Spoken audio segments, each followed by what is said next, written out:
Disclaimer, today's video will contain blood at some point. I don't remember in the recording that I did for my drawing. I will be sure to put a timestamp below of when that happens, and if you don't want to see that, you can just look away from the video, but be sure to at least listen to my theory, to what I have to say.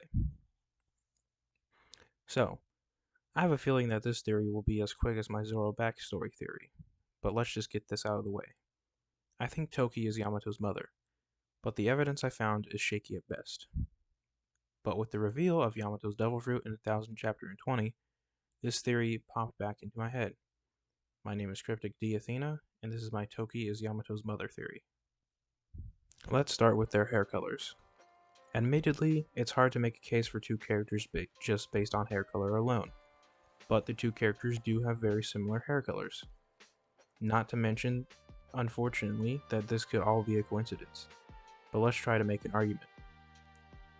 Looking at the world timeline on the One Piece wiki, Toki was born to the Yamato family 130 years ago from the current timeline, which was during the Void Century. The Yamato were a powerful family, with the only known member now being Toki, and her children Momonosuke and Hiyori being considered a part of the bloodline. Sometime during her lifetime, Toki eats the Time Fruit, and has since time traveled several times across the timeline, but we don't know when or where she's time traveled. During this time, her family supported the Kozuki family, but eventually Orochi's grandfather would assassinate the head of the Amatsuki family. It's likely here that Toki time traveled into the future, where she would meet Odin 30 years ago from the current time period. And it's possible that some of her family survived, which could be a part of this whole thing, but I'll get to that shortly. 2 years after meeting Odin, she has Momonosuke, and Yamato is born off-screen during this time as well. With that last bit of information, it's incredibly likely that the theory ends here, but as mentioned before, another member of the bloodline of the Amatsuki family may have survived off-screen, and they would have given birth to Yamato. But sticking with Toki as the mother, it is possible that when she time traveled, she was already pregnant with Yamato, and through the time-hopping shenanigans, it messed up the birth time for him. Perhaps at some point, Toki before traveling into the future had a relationship with Kaido, but after discovering his true nature, she bounced. From there, the events of the head of her family being assassinated plays out, and she travels like normal. She time travels like normal. But through everything moving so fast at once, she didn't realize that she was pregnant with Yamato. So, first, Momonosuke is born like normal. But at some point, Toki realizes she is pregnant with Yamato. She gives birth to him, but unfortunately has to hide or get rid of him so as not to freak out Odin, eventually deciding to drop him off by Kaido's doors. From there, everything plays out like normal. Now obviously, why would Kaido not comment on Toki's presence? Well, I think it's very likely that he just didn't care about her or accidentally got her pregnant. Toki could have very well been some sort of concubine before we ever knew anything about her, and would have likely been scouted by Kaido for being the ruler of Wano, obviously. Obviously, they do the deed, and that would be the end of things. But according to my theory, Toki would have gotten pregnant without realizing it, then jumps into the future, has Momonosuke, and births Yamato off-screen, eventually leaving him with Kaido.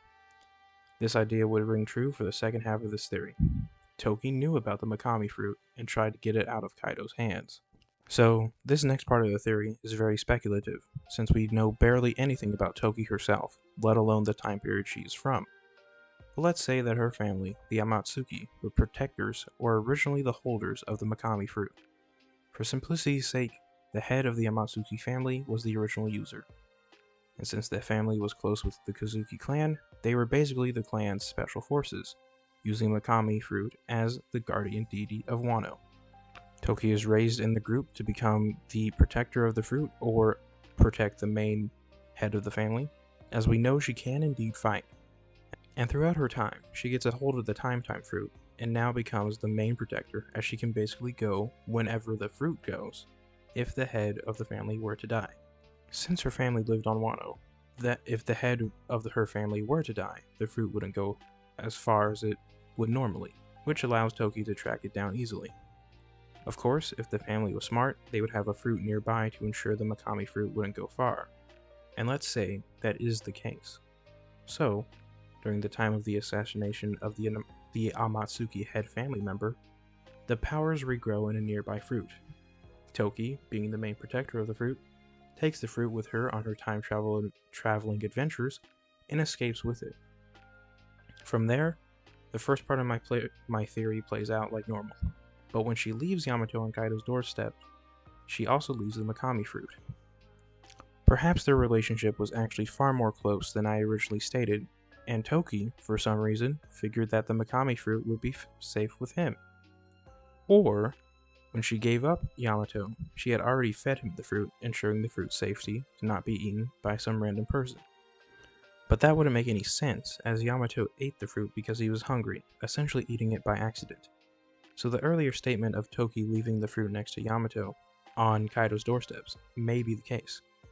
It is also possible that Toki never brought the fruit with her and instead time traveled to go looking for it, but could never find it or saw that Kaido had found it first. Which of course lines up with the recent chapter's implications of Kaido wanting the fruit to be eaten by Yamato, if Yamato ever decided to join his crew. Obviously that didn't happen, and we never may see what actually happened. At the end of the day, this theory is most likely just nothing more than speculation. In conclusion, if there's one thing I do believe about this theory, I truly do think Toki was on the search for the Makami fruit. It could even play into the prophecy she was proclaiming when she was dying, with the Makami fruit to lead the charge of the prophecy. Whether it be because she is also the mother of Yamato may never come to fruition, but what do you guys think of my theory?